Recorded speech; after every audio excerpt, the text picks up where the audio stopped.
नमस्कार, मी विनोद तळेकर. NDTV मराठीच्या महापालिकांचं महायुद्ध या विशेष कार्यक्रमात आपलं स्वागत आहे. आज आपण पोहोचलेलो आहोत नवी मुंबईमध्ये. 1992 साली या महापालिकेची स्थापना झाली. तेव्हापासून आत्तापर्यंत या महापालिकेवर गणेश नाईकांचं वर्चस्व राहिलेलं. म्हणजे असा लौकिक आहे की गणेश नाईक ज्या ज्या पक्षात असतात त्या त्या पक्षाची सत्ता या महापालिकेवर असते. आता मात्र या महापालिकेत पहिल्यांदाच गणेश नाईकांना शिवसेनेचं आव्हान आहे आणि या अनुषंगानं आपण या महापालिकेचा आढावा घेणार आहोत. इथल्या समस्या, इथल्या लोकांच्या अपेक्षा आणि राजकीय प्रतिनिधींची मतं, या सगळ्या राजकीय प्रतिनिधींचं मी स्वागत करतो. थोडक्यात मी काही लोकांची ओळख करून देतो. आपल्यासोबत RPIचे महेश खरे आहेत. महेश खरेजी, आपलं स्वागत आहे. भरत जाधव आहेत, अजित पवार राष्ट्रवादी गटाचे, त्याचबरोबर विलास उर्फ राजू देशमुख शरद पवार गटाचे, आपलंही स्वागत आहे. इकडे मनसेचे सचिन कदम आहेत, आरती धुमाळ आहेत, त्याचबरोबर ठाकरे गटाच्या रंजना शिंत्रे आणि संतोष घोसाळकर आहेत. प्रियांका निर्भवणे या शिवसेनेच्या आहेत आणि अब्दुल शेख आणि गौरव शिंदे हे आपचे आहेत. मी सुरुवात करतोय भरत जाधव तुमच्यापासनं. या महापालिकेच्या काय गरजा आहेत आणि आतापर्यंतचा कारभार याबद्दल तुमचं मत काय? कसं हे शहर पूर्णपणे सिडकोने वसवलेलं होतं, पण नवी मुंबई महानगरपालिकेने तीच कामं डबल काढून घोटाळा करण्याचं काम केलेलं आहे. फार असं मोठं काही नवीन निर्माण करण्याचं काम केलेलं नाही. प्रत्येक गोष्टीमध्ये ठेकेदार आणि अधिकारी आणि प्रतिनिधी यांची मिलीभगतमध्ये कारभार चाललेला आहे. प्रचंड प्रमाणात घोटाळे आहेत. म्हणजे घोटाळ्यामध्ये तुम्ही सुरुवात करायला गेलं तर महानगरपालिकेतला 25 ते 30% बजेट हा घोटाळ्यामधून निघून जातो. नाही तर ही महानगरपालिका नव्हे, हे शहर ना नवी मुंबईने हाँगकाँग पण होऊ शकलं असतं. पण नवी मुंबईचा लौकिक असा आहे की सुनियोजित शहर आहे. सुनियोजित शहरात इतक्या समस्या आहेत अजून. नवी मुंबईची नवी मुंबईची मुंबईपासून आपल्याला नवी मुंबई ही घडली. 100 वर्षाचं हिचं आयुर्मान असावं ह्या नियोजन ह्या शहराचं होतं. पण संपूर्णपणे व्यवस्थापन कोलमडलेलं तुम्हाला आता पाहायला मिळेल. येणारी लोकसंख्या आणि असलेला येथील भूगोल जे काय याचं इन्फ्रास्ट्रक्चर आहे ते अत्यंत अपुरं आहे. त्याची व्यवस्थापन खराब झालेलं आहे. ह्याला कारणीभूत असणारे आताचं सरकार, त्यांनी केलेलं अनेक वर्षाचं ही जे ढोबळ कारभार आहे आणि त्याच्यामुळं ह्या जाणवलेले येणाऱ्या काळात फार मोठ्या समस्यांना आपण सगळे सामोरीतले सर्वसामान्य नागरिक जाणार आहेत आणि ह्याचा भूदंड सर्वसामान्याने का भरावा म्हणून आम्ही पक्ष म्हणून पूर्णपणे ह्या सर्वसामान्य नागरिकांसाठी काम करणार आहोत. एक फ्लेमिंगो सिटी असा लौकिक आहे. स्वच्छ शहरांमध्ये या शहराचा नंबर लागतो, तरी सुद्धा म्हणता की समस्या आहे. सचिन कदमजी, हे वरवरचा दिखावा आहे. तुम्ही जर तुर्बे झोपडपट्टीमध्ये जावा, कोपरखैरणे कोणत्याही गावात जावा, नवी मुंबईतील जी गावं आहेत त्या गावाच्या आतमध्ये गेलं की आपल्याला इथला बकालपणा स्पष्टपणे दिसतो. माझं म्हणणं आहे की मागील जे 25 वर्ष ज्यांनी राज्य केलं, जे गणेश नाईक साहेबांनी राष्ट्रवादीत असताना राज्य केलं, आता भाजपमध्ये आहेत, त्यांनी राज्य केलं, तर त्यांचे प्रतिनिधी का नाही आले? निवडणुकीला शेवटचे 4 ते 5 दिवस उरलेले आहेत. तुम्ही सर्व प्रतिनिधींना एक व्यासपीठ उपलब्ध करून दिलेलं आहे आपली मतं मांडण्याचं, तुम्ही काय काम केले सांगण्याचं, ते का नाही आलेले? माझा स्पष्ट आरोप आहे. तुम्ही काय करताय तिकडे? तुम्ही का आता पैसे वाटपाचं काम करताय का? तुम्हाला लोकांच्या प्रश्नांची उत्तर द्यायची नाही आहेत का? एवढा महत्त्वाचा कार्यक्रम असताना तुमच्याकडे 4 कार्यकर्ते नाहीत की तुम्ही लोकांचे प्रश्न, लोकांची उत्तर देण्यासाठी तुमच्याकडे कार्यकर्ते नाही आहेत? तुम्ही नक्की करताय काय? हा माझा भाजपला आणि गणेश नाईक साहेबांची जी संघटना आहे त्यांना सचिन कदम यांच्या वक्तव्याचा उल्लेख करत मी सांगतो की आम्ही भाजपला सुद्धा या कार्यक्रमामध्ये बोलवलं होतं. सुरुवातीला संजीव नाईक स्वतः या कार्यक्रमात येतील असं त्यांनी आश्वासन दिलं होतं. मात्र त्यांचा कोणीही प्रतिनिधी वारंवार फोन केल्यानंतर सुद्धा आला नाही. पण शिवसेनेचे इथे प्रतिनिधी आहेत. शिवसेनेच्या विरोधात आता शिवसेना आणि भाजप असा इथे सामना रंगताना दिसतोय. दोन्हीकडनं आरोप प्रत्यारोप होत आहेत. काय नेमके तुमचे मुद्दे आहेत? सर, आमचे मुद्दे काय नाही, आम्हाला विकास पाहिजे. इथं खूप काही कंटिन्युअली बघतोय ना आम्ही की अजून हेच लोक आहेत. आम्हाला आता चेंजेस पाहिजेत. आम्हाला युवा लोकांना येऊन प्रतिसाद द्यायचा आहे, त्यासाठी आम्हाला चेंजेस पाहिजेत. त्यासाठी इकडे काही आपचे प्रतिनिधी आहेत. काय तुमचा मुद्दा आहे या सगळ्या महापालिका निवडणुकांच्या अंतर्गत? मैं अब्दुल शेख, मैं कई सालों से अलग अलग पार्टियों में काम कर रहा हूँ और देख रहा हूँ. हमारी वातुक सेना है जिसके जरिए हम लोग जगह जगह पे जाते हैं, देखते हैं.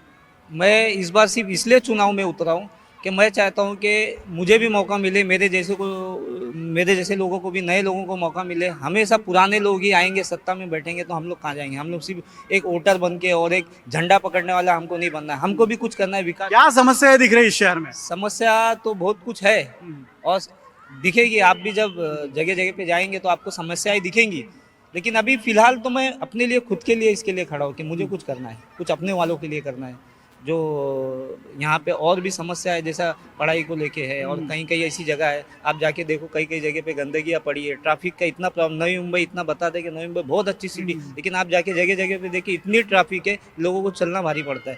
तो कुछ चीज़ों के लिए हम लोग लड़ेंगे। तुमचंही तेच मत आहे? ठाकरे गटाचे काही प्रतिनिधी आपल्यासोबत आहेत? साहेब, आता जे आपण म्हणालात की हे नियोजित शहर आहे, नियोजित शहर म्हणून वसलं गेलं, परंतु त्या नियोजित शहराची जर का वाट लावली असेल तर आता असणाऱ्या सत्तेमध्ये जी कोण लोक आहेत, जी कोण भाजपा आहे, शिंदे गट आहे, त्यांनी ह्या नवी मुंबईतच नव्हे तर अख्ख्या महाराष्ट्रामध्ये जो काही हजारो कोटीच्या ठेवी होत्या त्यांची वाट लावणारी नवी मुंबई महानगरपालिका असो किंवा महाराष्ट्र शासन असो, संपूर्ण लुटालूट केलेली आहे. आज त्यांची हिंमत होत नाही की तिथे येऊन लोकांसमोर बोलण्याची.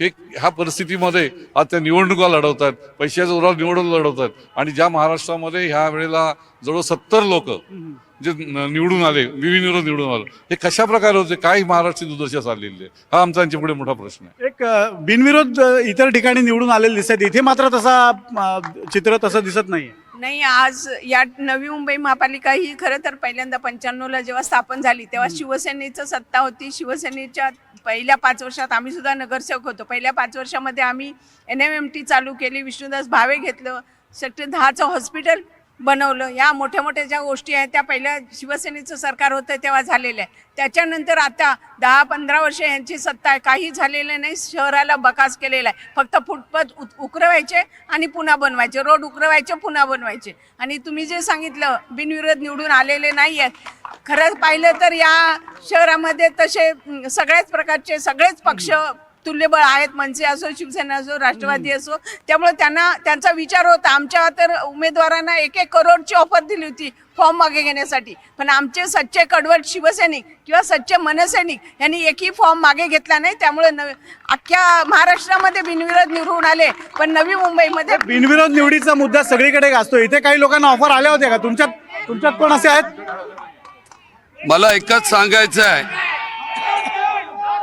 की आज विरोधी पक्ष इथे आलेला नाही. वास्तविक हे दोन्ही एकत्र मित्र पक्ष आहेत, आणि पण त्यांची हिंमत इथे येणे झाली कारण ते आपापसात भांडत आहेत.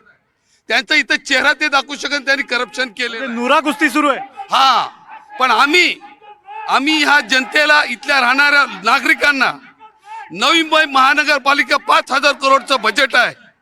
भविष्य काळामध्ये आमच्याकडे आता नवीन चेहरे तुम्हाला दिसत आहेत. सुशिक्षित, साक्षर आणि मजबूत विचारांची ही लोक आहेत. 5,000 करोड हे फक्त आम्ही त्यातले 100,000 करोड फक्त आम्हाला हवे आहेत. त्या येथील राहणाऱ्या लोकांच्या आरोग्यासाठी आणि शिक्षणासाठी आणि बेरोजगारासाठी 1,000 करोड आम्ही त्या पालिकेकडनं घेणार भविष्य काळात. आणि त्या माध्यमातून फुकट आरोग्य, कुठल्याही हॉस्पिटलला, प्रायव्हेट हॉस्पिटलला जा तुम्ही, तिथे फुकट आरोग्य भेटलं पाहिजे, ह्या दृष्टिकोन आम्ही ठेवला आहे. फुकट शिक्षण आणि आरोग्य. इकडे मगाशी टाळ्या पडत होत्या, एक बिनविरोधचा मुद्दा आला होता आणि त्यावर तुमचा टाळ्या तुम्ही वाजवत. काय तुमचा? बिनविरोध नाही, ठाकरे बँड आलेला आहे नवी मुंबईमध्ये, आणि इकडे ठाकरे बँडच विजयी होणार आहे. बोला. त्याचा हिंमत पाहिजे, धमक्या द्यायला त्यांना त्यांच्या अंगावर ताकद पाहिजे. इथं धमक्या ऐकून घेणारा कोण आहे नाही, आणि बिनविरोधाचा प्रश्नच येत नाही इथे. कारण इथं कोण विकणारा काय, विकत घेणारा पैसा सगळेच पैसेवाले, सगळेच पैसेवाले. आम्ही सामान्य लोक पण पैसेवाले. सामान्य लोक पक्ष. बरंच झालं. तुम्हाला मी अतिशय जबाबदारीने बोलतो. नवी मुंबई महानगरपालिकेत ज्यांनी आतापर्यंत सत्ता भोगली किंवा सत्ता वापरली, त्याच्यामध्ये जनतेचं हित न पाहता हमेशा जनतेला मूर्ख बनवायचं काम केलेलं आहे. काही नाही, फक्त जिथं पैसा भेटल तिथून पैसा काढायचं काम केलेलं आहे. एवढंच नाही तर आता नुकता कोरोनामध्ये तुम्हाला सांगतो, करोडो रुपयाची लूट आहे ना, ह्या त्यावेळेस सत्ताधारी पक्षांनी त्या कोरोनाच्या टेस्टच्या लॅबमध्ये केलेली ती बाब मी स्वतः आदरणीय देवेंद्र फडणवीस साहेबांना सांगितली, तेव्हा ती लूट थांबली आणि नवी मुंबई महानगरपालिकेला कोरोना लॅब मिळाली. ह्याचा मी साक्षीदार आहे. मला 2-3 मुद्द्यांवर तुमच्याकडे यायचं, पण इथे काही लोकांना मुद्दे मांडायचे. बोला. या ठिकाणी मी सामाजिक काम करतो. माझ्या एवढं लक्षात आलं की सगळ्याच पक्षाच्या लोकांनी ज्यांना संधी भेटली त्यांनी भ्रष्टाचार केलेला आहे. असा एकही पक्ष राहिला नाही की त्यांनी भ्रष्टाचार केलेला नाही. RPIचे प्रतिनिधी आहेत, भाजपवर जोरदार आरोप होतोय. काय आरोप करणं हे सोपं असतं, पण कृत्यात जो माणूस इतिहास घडवतो. आज तुम्हाला माहीत असेल की नाईक साहेबांच्या कार्यकाळामध्ये नवी मुंबई ही शहर बसलेलं आहे, आणि त्या शहराचं व्यवस्थित विघटन होत आहे. पण काही लोकांनी इथे बर्डन आणून इतर पक्षाच्या लोकांनी आज या नवी मुंबईचं इतकं वाटोळं लावलंय की इथे पार्किंगला जागा नाही, अशी परिस्थिती आज नवी मुंबईची आहे. बोला. सत्ता असते तिकडे आम्ही नेहमी तिकडे पळत असतो, उद्या आमची सत्ता आली की इकडे येणार. आणि हा अशा गोष्टी गेल्या मला सांगा आमच्या महानगरी की ह्या नवी मुंबईला विमानतळाचं नाव बाळासाहेबांचं दिलेलं होतं, परंतु लोकांच्या मागणीमुळे बाळासाहेबांचं नाव मागे घेण्यात आलं. परंतु ह्या सरकारने आजपर्यंत त्यांची हिंमत होत नाहीये की या दिवा पाटील साहेबांचं नाव ह्या विमानतळात देण्याचं येतं. दिवा पाटलांचं नाव देण्याची त्यांची स्थानिकांची मागणी आहे पण अजूनही निर्णय झालेला नाही. अरे त्या बीजेपीचे टांगा पलटी घोडे पशार झालेले आहेत. ते काय इकडे येत लोकांसमोर येत नाहीयेत. एका रात्रीमधून 27 नगरसेवक तिकडे विधानसभेला जातात, परत येतात. आता 8 दिवसात तिकडे नगरसेवक किती गेले. हा टेंडर काढले त्यांनी, नगरसेवकाचं टेंडर काढलेलं आणि टेंडर तसे काढतात, खड्डे खोदतात, रोज हे नगर. आणि हे जे बोलणारी माणसं हे विकत घेतलेली माणसं आहेत. नुसते पैसा फेको तमाशा देखो.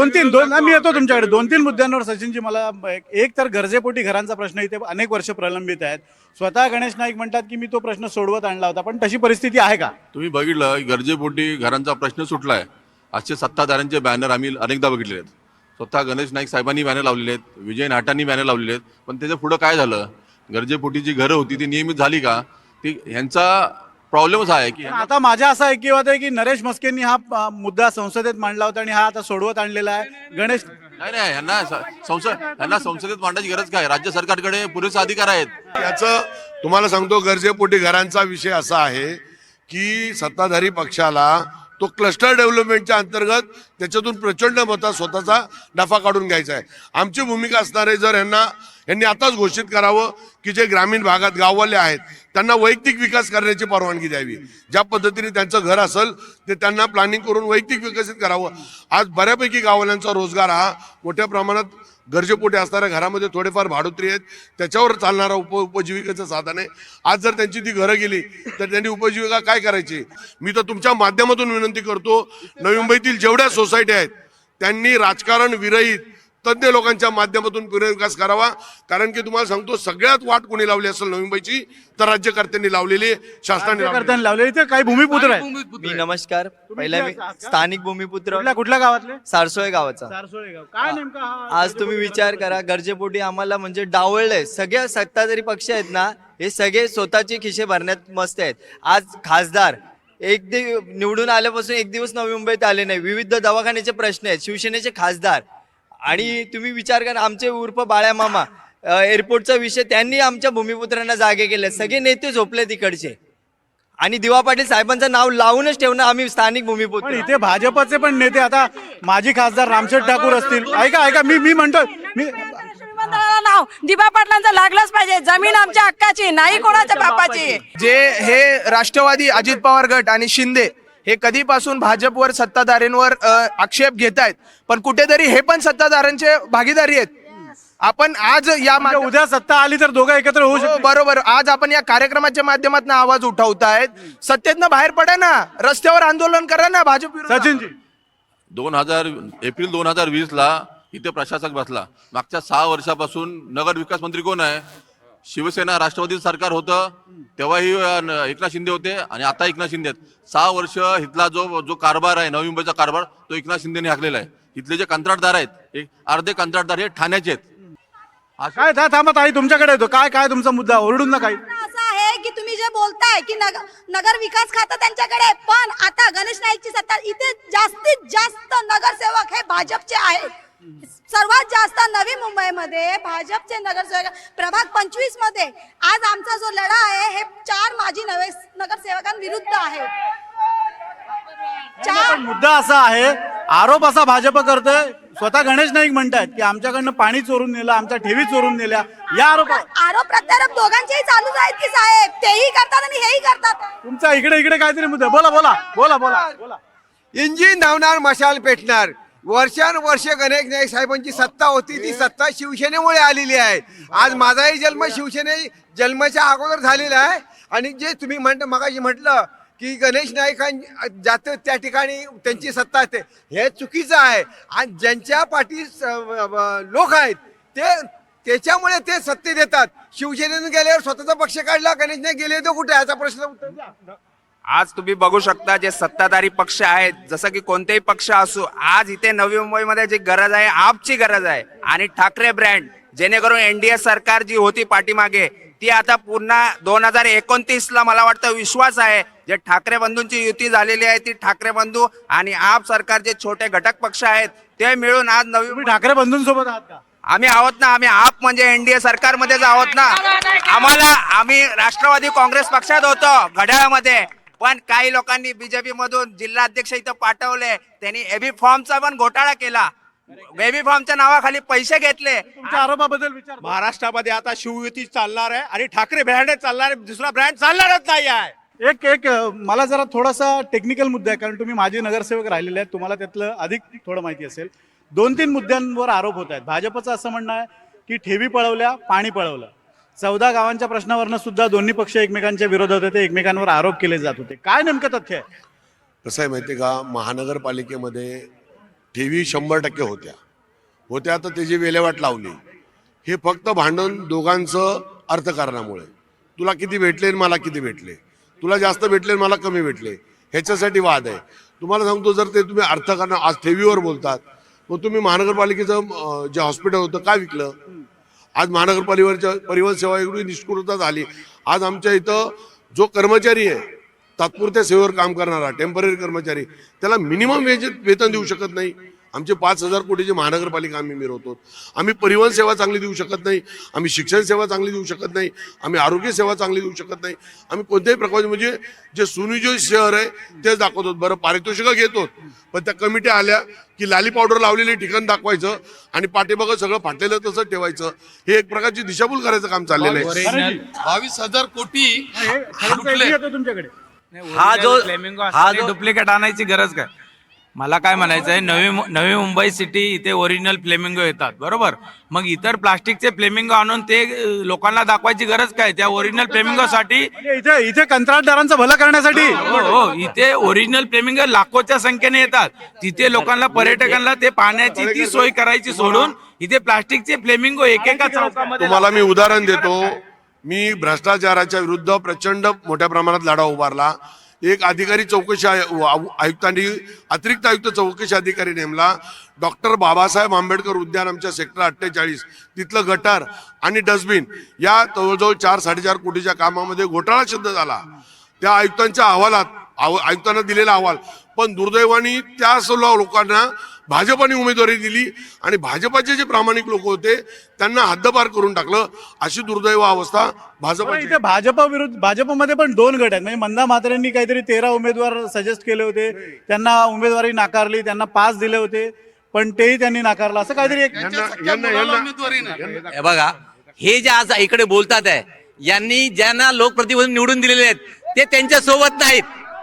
हे प्रश्न कधी निर्माण होतात की जे तुमच्यावरती तुमचा विश्वास असला पाहिजे, लोकप्रतिनिधी निवडून देताना तुम्ही निवडून देता त्याला, पण तो तुमच्या हातातला नसतो, तुमच्या विचाराचा नसल्यामुळं ते प्रश्न तसेच प्रलंबित राहतात. आज हे जे बोलतात आहे हे पक्ष बदलीकरण करून इकडे तिकडे गेलेले लोक असतात आणि मग त्याच्यावर टीका करतात. तुमचा इशारा कोणावर? माझा इशारा याचा की ज्यांनी दल बदल केलेला आहे, कोण नाव घ्या, कोणी असेल आमच्या बाजूला उभे आहेत का? जे माझ्या बाजूला आजूबाजूला आहे, जे पक्ष बदल यांनी वाटतं सुपारी घेतलं, काय सहकारी आहेत त्यांचे? नाही ना, भाजपची सुपारी घेऊन बोलताय ते. आता साहेब मला एक सांगा, आज देशामध्ये, राज्यामध्ये आणि प्रत्येक शहरात काय परिस्थिती आहे? 5 कोटी, 3 कोटी, 1 कोटी, 50 लाख, 25 लाख, अरे कोणी पाहिली नाही अमाऊंट. ती लोक साधे कार्यकर्ते पण पळायला लागलेत. एवढा आमिष दाखवतायत. हा पैसा आला कुठून? पैसा आला कुठून म्हणतात? 50 खोके गोवाडीचे बोके. मला एक सांगा, मला सांगा, भाजपच्या अंतर्गत बाबीमध्ये पण खूप 100% ही बेगडी भाजपी आहे. बीजेपी हे नाव 15-20 वर्षापूर्वी बीजेपी म्हणून होतं, आता ही बेगडी बीजेपी आहे. असं ऐकलंय की भाजपचे जे जुने निष्ठावंत आहेत, RSSचे जे कार्यकर्ते, जे इच्छुक होते, त्यांना शिंदेच्या शिवसेनेतून तिकीटे मिळाली. खरं काय? 100% खरं आहे, 100% खरं आहे. आणि आता बीजेपी पूर्वीची राहिलेली नाहीत. जी जुनी बीजेपी वाढवली ज्या लोकांनी, ते लोक हद्द पार आहे बीजेपीच्या. आणि इथून सगळे भ्रष्टाचारी राष्ट्रवादी काँग्रेसमधून एकनाथ शिंदेकडून गेलेली ती सगळी बीजेपी जमावलेली आहे, म्हणजे कचरा बीजेपी झालेली आहे आता. गावठाणामध्ये गेला तर अँब्युलन्स सुद्धा जात नाही, इतकी परिस्थिती खराब आहे. आजही तुम्ही गेलात गावठाणमध्ये तर कचऱ्याचे ढीग पडलेले आहेत आणि इकडे बाहेर फक्त शहरामध्ये चकाकी दाखवून म्हणजे सिडकोनी वसवलेली जी टाउनशिप आहे त्याच्यात सगळं व्यवस्थित आहे आणि गावात मात्र या सुविधा नाही सुविधा केलीच नाही ना या लोकांनी. नेते इथे काहीतरी एक तरुण कार्यकर्ता आहे, बोला. ज्या ज्या पक्षात बोलतात सगळे ज्यांनी एबी फॉर्म पार्टी घेतली ते स्वतः भ्रष्टाचार आहे, त्याच्यामुळेच त्यांनी एबी फॉर्म पार्टी घेतले ना. ते दुसऱ्यांना आरोप लावतात. कोणी एबी फॉर्म सगळेच पक्षांचे एवढे एबी फॉर्म पार्टी कसे गेले मग? ते पैसे घेतले त्याच्यामुळे पार्टी घेतले ना, पैसे घेतले त्याच्यामुळेच पार्टी घेतले त्यांनी एबी फॉर्म. बोला. नवी मुंबईमध्ये एबी फॉर्म कोणी मागे नाही घेतले, ते मुंबईमध्ये झालं. ठीक आहे, आता हे सांगतायत हे गलत सांगतायत. इकडे एबी फॉर्म मागे याचा प्रश्नच नाही आला कोणाचा, कारण इथं कोणाला विकायला कोण तयार नव्हता. बोला. जे राहुल नार्वेकरांनी केलं लोकांना दाबून, तुमचा राहुल नार्वेकरांवर खूप राग दिसतो, कारण दोन्ही वेळा तुम्ही तोच मुद्दा मांडताय. तर मांडायलाच पाहिजे. विधानसभेचे अध्यक्ष आहेत ते, त्यांना कळलं पाहिजे. काय तुमचा आक्षेप काय नार्वेकरांबद्दल? त्यांनी जसं लोकांकडे हे केलं झालंच ना, बऱ्याच ठिकाणी झालंय. ओके, तुम्ही मी ताई येतो तुमच्याकडे. सर्वसाधारण लोकांची एकच इच्छा आहे, जे इलेक्शन जे निवडणुका ज्या मशीनवरती होतात ते नव्हता बॅलेट पेपरवरती घेण्यात याव्या, म्हणजे ह्यांची अवकाश ह्यांचं काय आहे ते कळेल. कारण बघा प्रत्येक राज्यामध्ये जिथे याच्यावर निवडणुका झाल्या बॅलेट पेपरवरती नव्हता, बॅलेट पेपर झालं तिथे प्रत्येक वेळेला बीजेपी ती संपूर्ण संपलेली आहे. आणि म्हणून आमची इच्छा आहे की तुम्हीच आता काही वेळापूर्वी म्हणत होतात की पैसे वाटले जात आहेत, अशा वेळेला जर मतदारांना पैसे जात असतील तर बॅलेट पेपरवर घ्या किंवा ईव्हीएम वर घ्या. रिझल्ट पाऊस पडतोच आहे, पैशाचा पाऊस तर चालूच आहे, तो कमी नाहीये. परंतु आमची सर्व नागरिकांची असेल सर्व पक्षाची इच्छा आहे की त्यांनी बॅलेट पेपरवरती निवडणूक घेऊन. ताई मगासपासून बोलतायत, जरा तुमचा मुद्दा काय तो एकदा सांगा.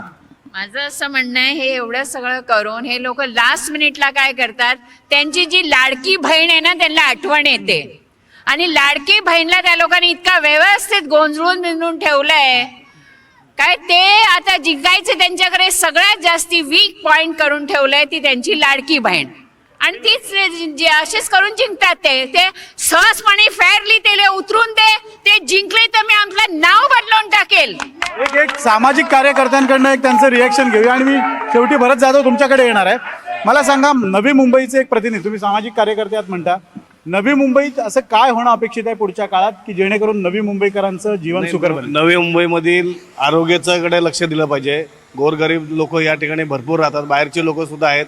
हॉस्पिटलचा सगळ्यात महत्त्वाचा विषय या ठिकाणी आहे, जे आता बऱ्याच पक्षाच्या लोकांनी सांगितलं की नगरपालिकेचे हॉस्पिटल आहेत, बाकीचे हॉस्पिटल आहेत.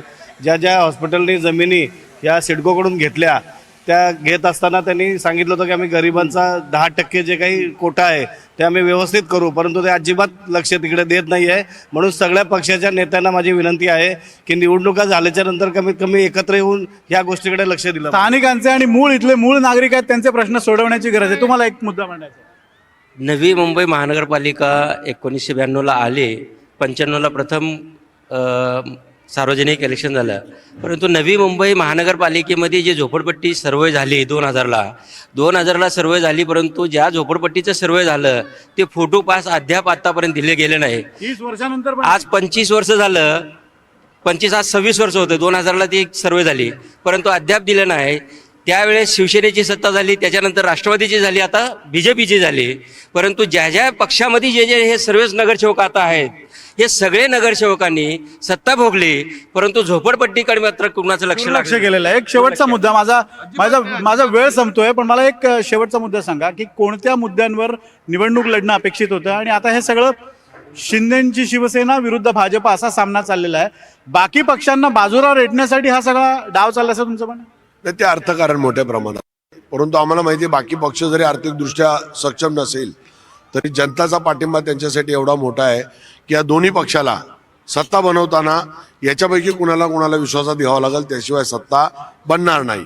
आणि आमचं सर्वात महत्त्वाचं तुम्हाला सांगतो, आता ह्या आमच्या उमेदवार आलेले आहेत, आजचंच उदाहरण योगायोगाने तुम्ही त्यांच्याकडूनच ऐका आणि हे तुम्हाला उदाहरण दाखवतो की सत्ताधारी पक्षांनी कशा पद्धतीने आमच्या लोकांना, म्हणजे बॅनर लावलेले सुद्धा बॅनर भाजपाचा जिल्हाध्यक्ष आणि त्यांच्या घरातील लोक डायरेक्ट येत आहेत, बॉडीगार्ड घेऊन येत आहेत, 15-20 लोक येतात आणि बॅनर काढून खाली टाकतायत काढून, आणि आम्ही पोलीस स्टेशनला गेलो तरी आमची दखल घेतली जात नाही. ही किती मोठी दुर्दैवी बाब आहे. तुम्ही त्यांच्याकडूनच ऐका. काय नाव सांगा मॅडम.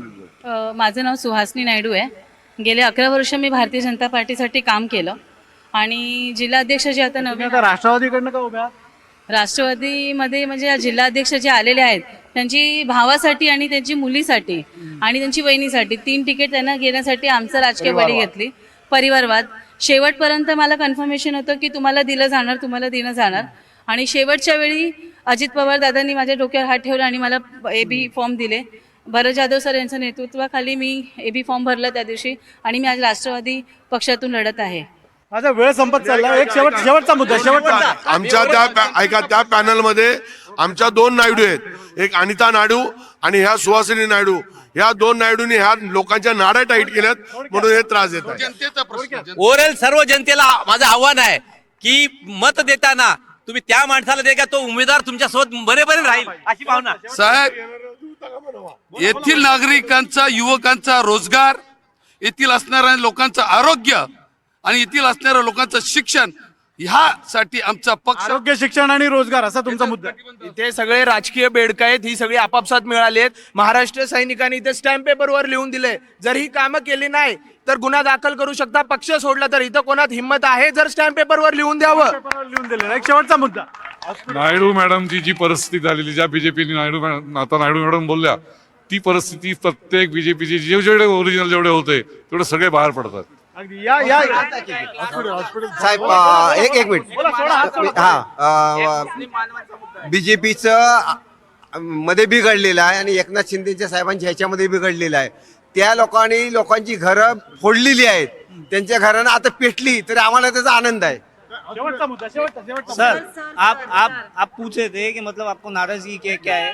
आज नवी मुंबई के अंदर आप देखते रहेंगे कि नवी मुंबई के अंदर सारी जाति धर्म के लोगों के लिए भवन है, उनके लिए हॉल है और इतने लाखों तादाद में यहाँ पे नवी मुंबई में मुसलमान है. पर जो भी सत्ताधारी लोग यहाँ बैठे इतने साल से, उन्होंने आज तक कोई एक मुस्लिम भवन या मुस्लिम के लिए जगह नहीं दिया. मेरी वो नाराजगी. संख्याकांची नाराजी आहे. नवी मुंबई हे सुनियोजित शहर मानलं जातं, पण इथल्या प्रश्न पण इतर महापालिकांसारखेच दिसत आहेत. त्यामुळे आगामी सत्ताधारी जे येतील ते आपले प्रश्न सोडवतील अशी भूमिका नवी मुंबईकरांची. आता 15 तारखेला नवी मुंबईकर कोणाच्या पारड्यात मत टाकतात ते पाहणं महत्त्वाचं असेल. धन्यवाद.